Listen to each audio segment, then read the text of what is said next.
Hello and welcome to Rajya Sabha Television. You're watching The Big Picture with me, Frank Razum Pereira. Society would have to enact unprecedented changes to how it consumes energy, travels and builds to meet a lower global warming target, or its risks increases in heat waves, flood-causing storms and the chances of drought in some regions, as well as the loss of species.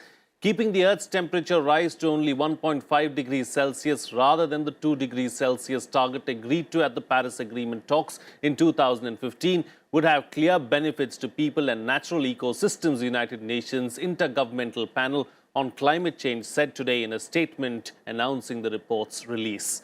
The IPCC met last week in Incheon, South Korea to finalize the report prepared at the request of governments in 2015 to assess the feasibility and importance of limiting global warming to 1.5 degrees Celsius.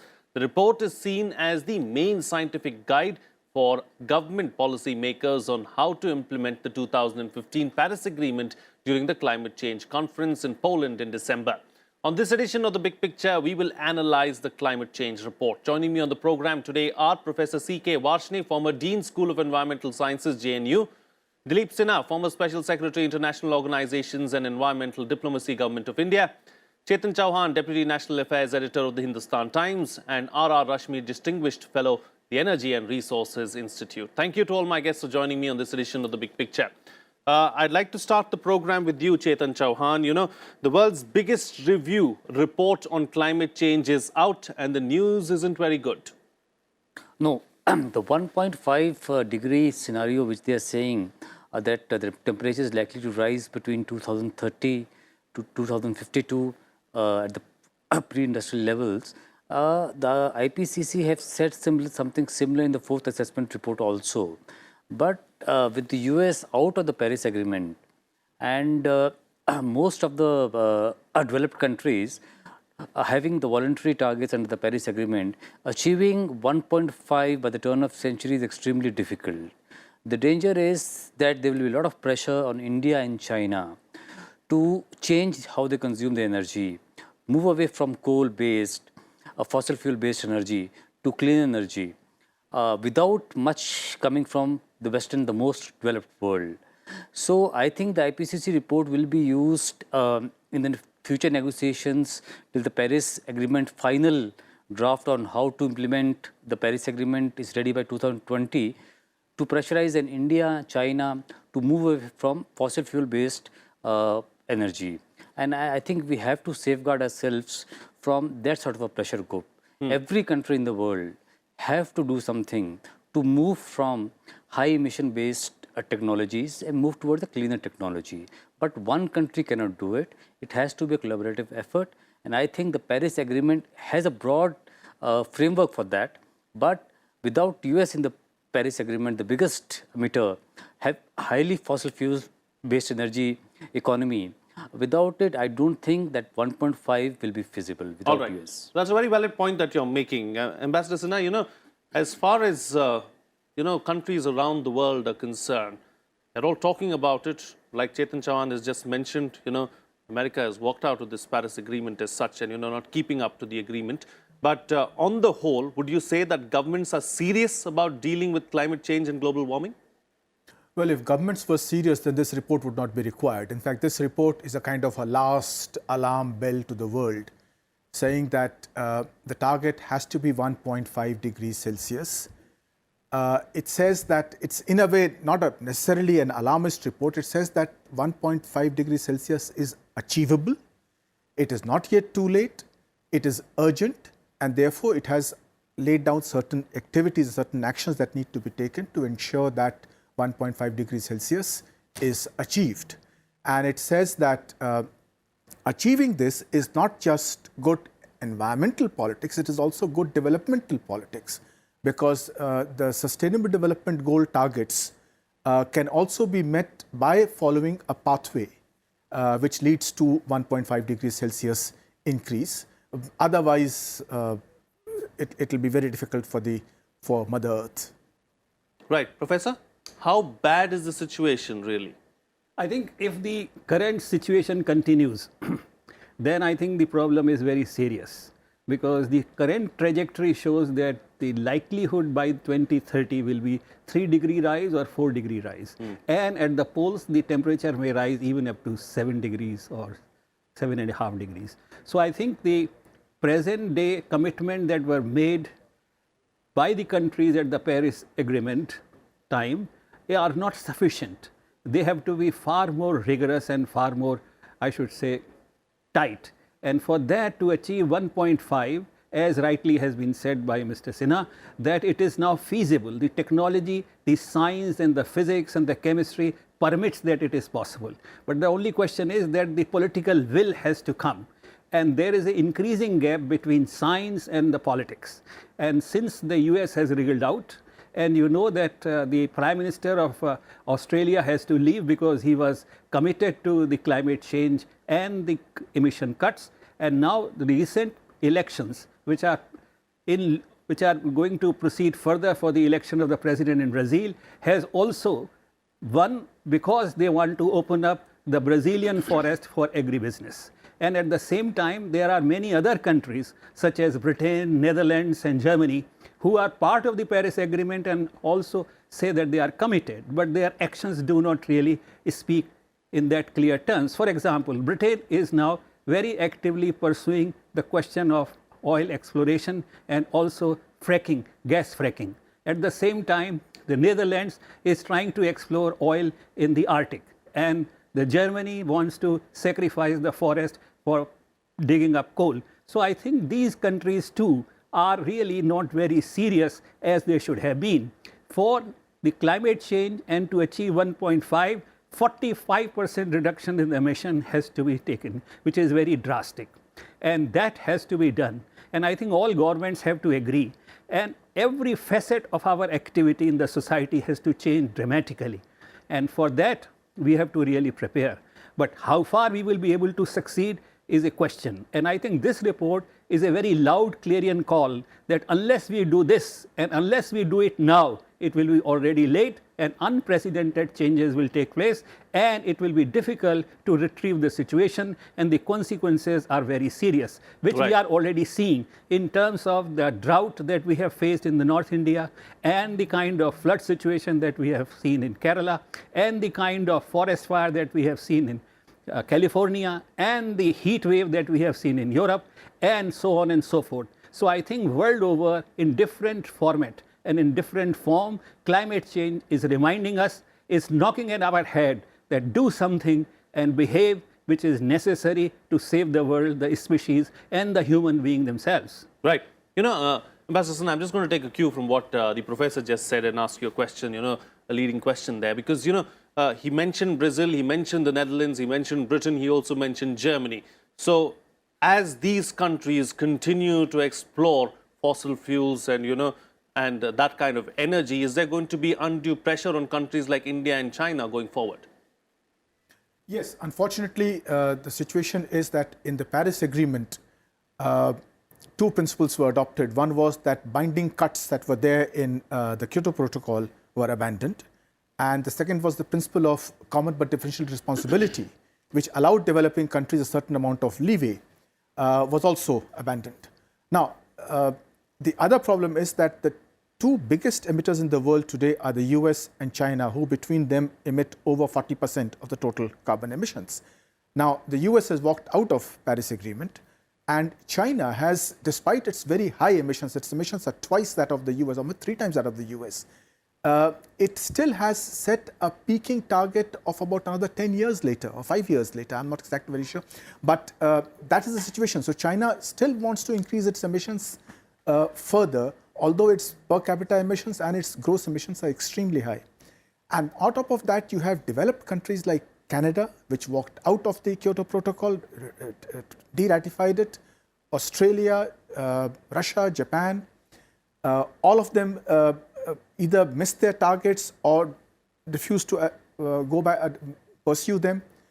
And the other problem that the Kyoto Protocol, the second phase of the Kyoto Protocol, which is supposed to be enforced now, has not yet been ratified by the required number of countries.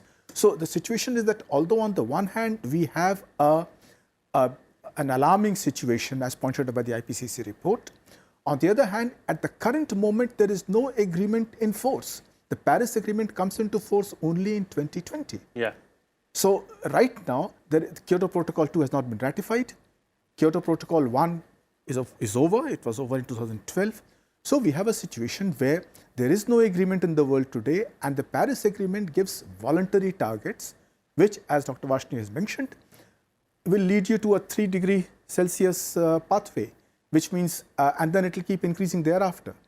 So this report it doesn't mention countries specifically and who should do what, but it does indicate that the countries are just not doing enough, whether it is developed countries or it is countries like China, which has become now the world's biggest emitter. Indeed.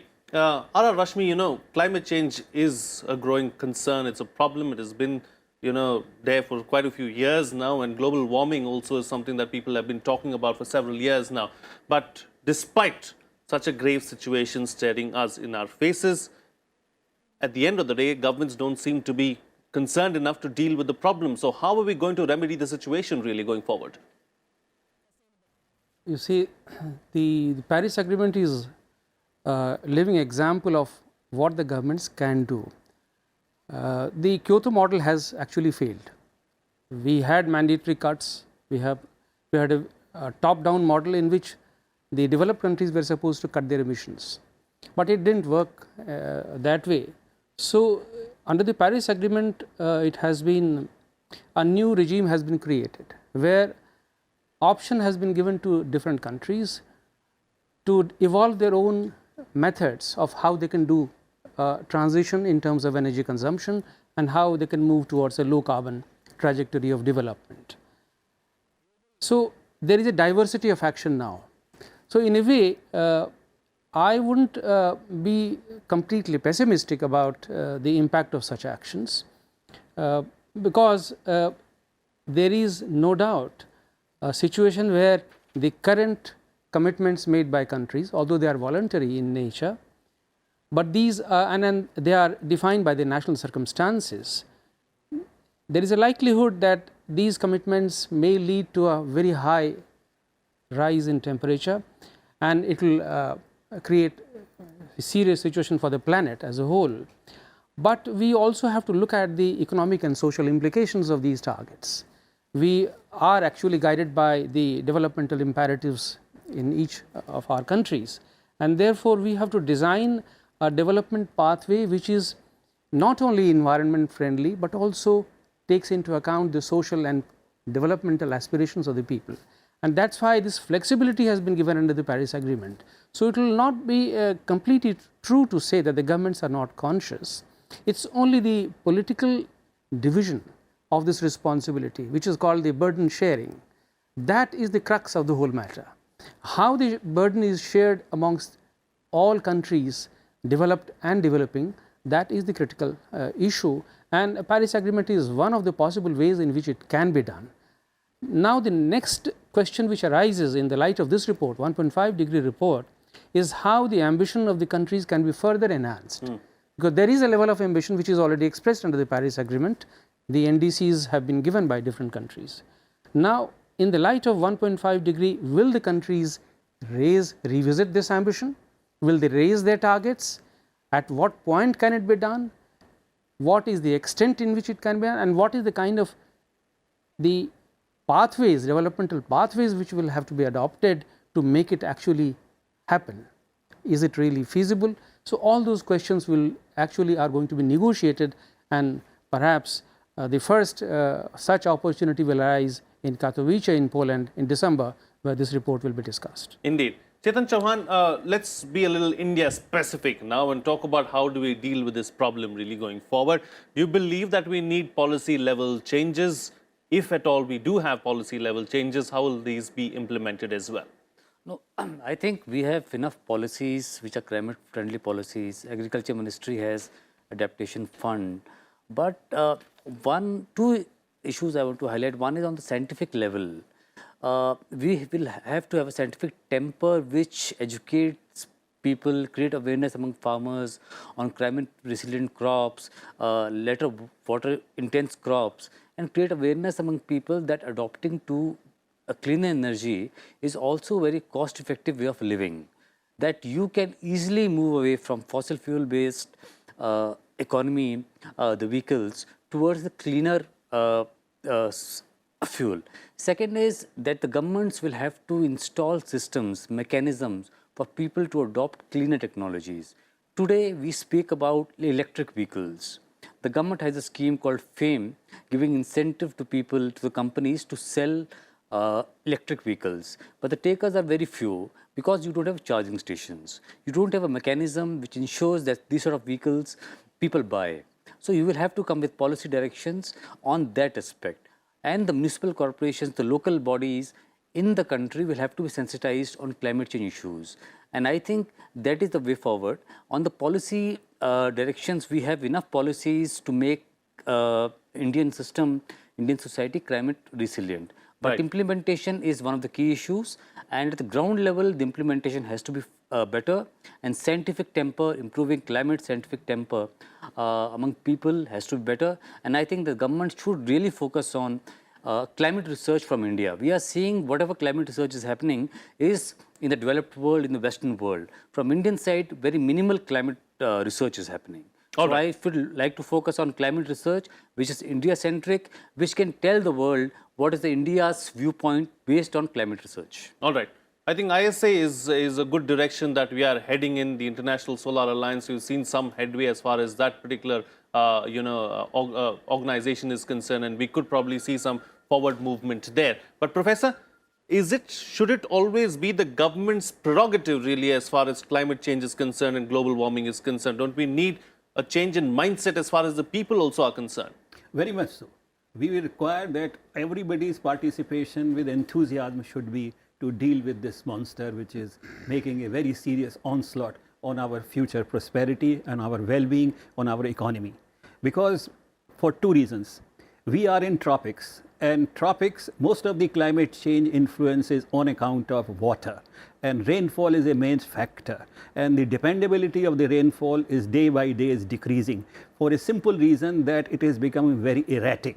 For some reasons, you see last monsoon season, there has been serious floods in Kerala and many other parts in the north as well as in other parts of the country. But at the same time, you will be surprised to know that we are 9% deficient of the normal rain. So the question is that the pattern of rainfall has changed, and therefore it has become very important that we should really have our own policy, and that can only be generated when we have our data, which is dependable and which is reproducible. So I think there has to be a much larger emphasis on our own data collection, so that a science which is India-centric can be developed to deal with this situation as we face on the ground. Secondly, we have to really agree that the Solar Energy Alliance has created a climate. Now this needs to be accelerated with great might, so that really we are able to harvest and we really able to really propagate it at the ground level, and people are able to use this solar energy which is so abundant with us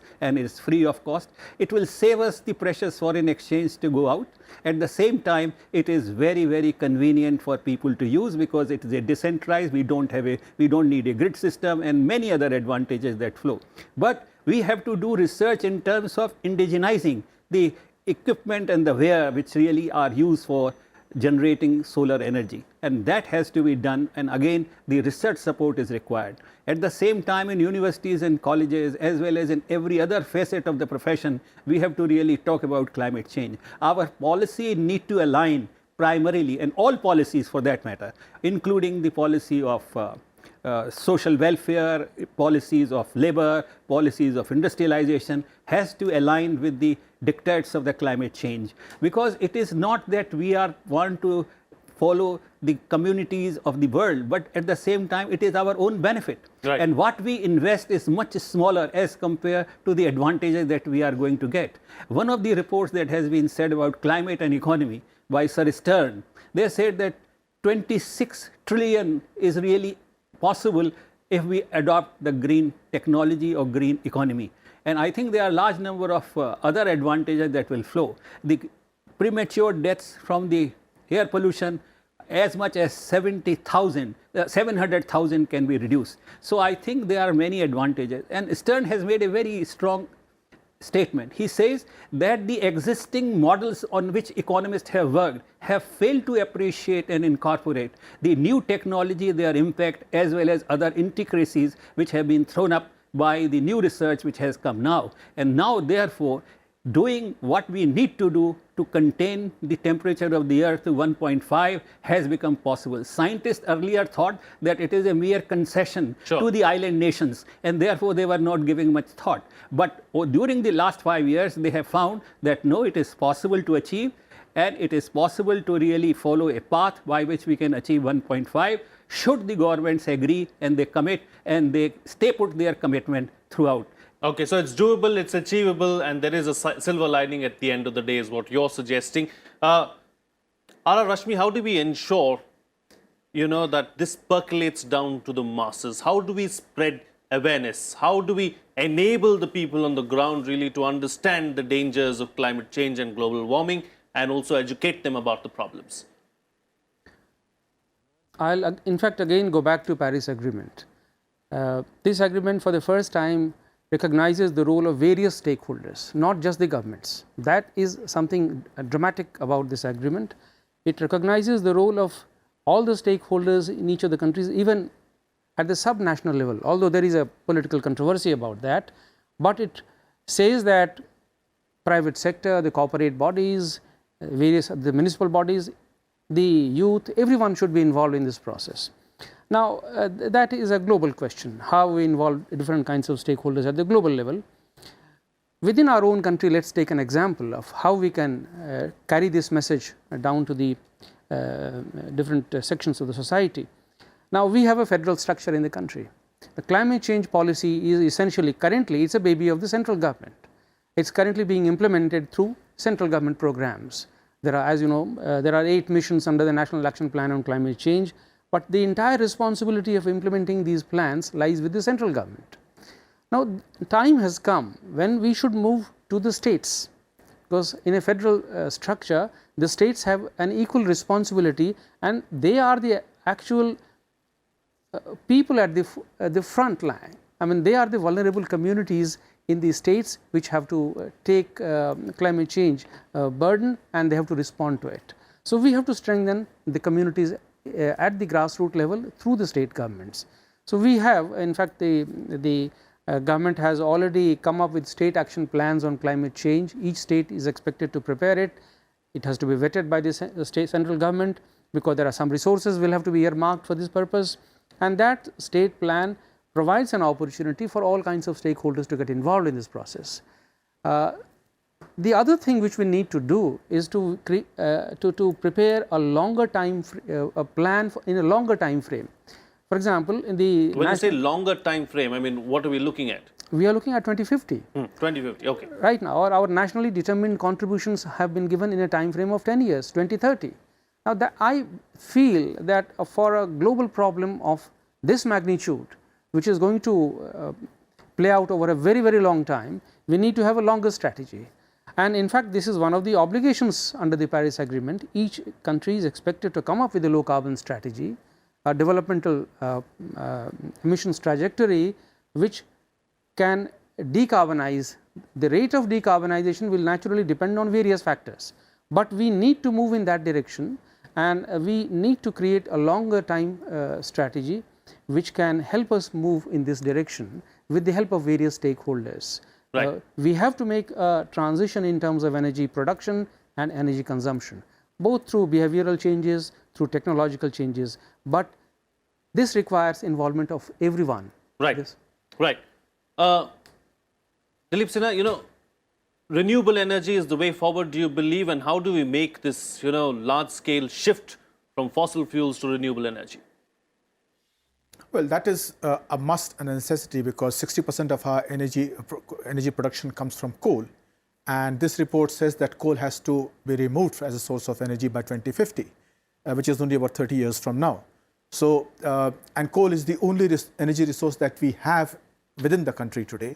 All the other fossil fuels are imported, including for non-fossil fuel, for example, nuclear energy. The uranium has to be imported for us. So, the resources that we have, the most essential is solar, and fortunately government has stepped into this field.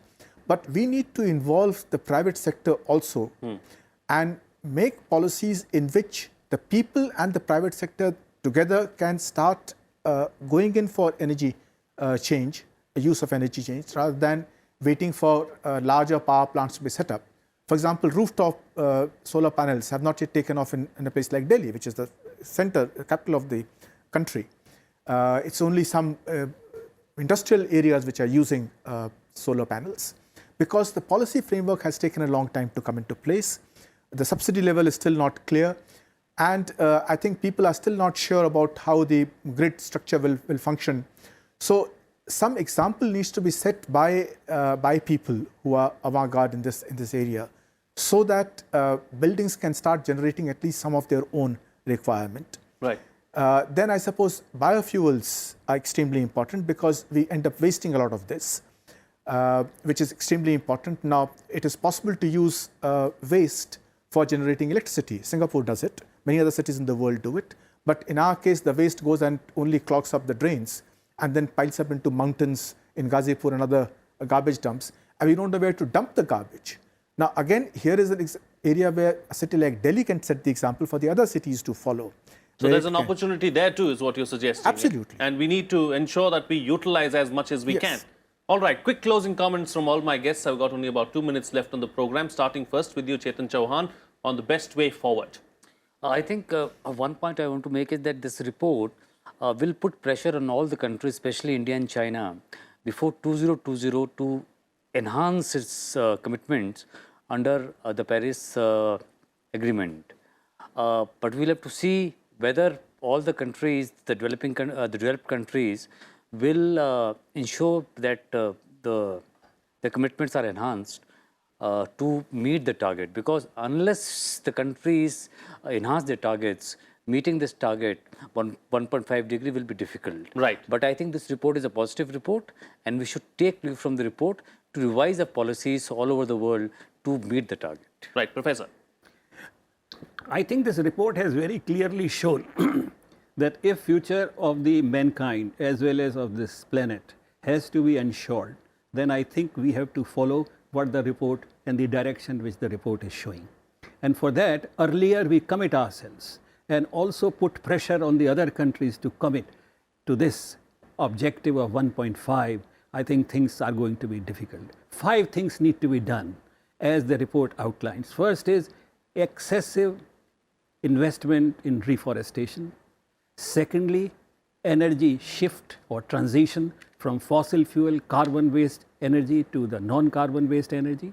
And the third thing is that electric transportation. And the fourth thing is that involvement of the people and education. And the fifth is research. So I think these 5 things need to be tackled, and I think it is possible that if all countries agree and if this report is emphasized and discussed widely within the government and outside the government, then the corporates as well as other players who are also very majorly responsible of carbon emission will also come around and will see the reason and will participate. Right. So, Mr. Rashmi. You know, this report essentially highlights a global problem. We have already settled for a 2-degree stabilization goal. The report now explains the risks involved in going to 2 degree. Yeah. And highlights the risks involved, and therefore it recommends a quicker action in a shorter time schedule. But there is a burden sharing question involved, which I had referred to earlier. There is a political dimension to this whole problem, because this will require more radical cuts in the emissions than what have been pledged so far, and it will require a larger quantum of international cooperation. And a lot more needs to be done than already what is being done, is what you're suggesting. It will pose a more serious developmental challenge to developing countries like Close the show for us, Dilip Sinha. Well, this report highlights the fact that India is particularly vulnerable to pressure, because we have not yet indicated our peaking year. Our standard of living is quite low still. There will be pressure upon us internationally to declare a peaking year and to start reducing emissions in gross terms, which is very difficult for us given our standard of living and our large population.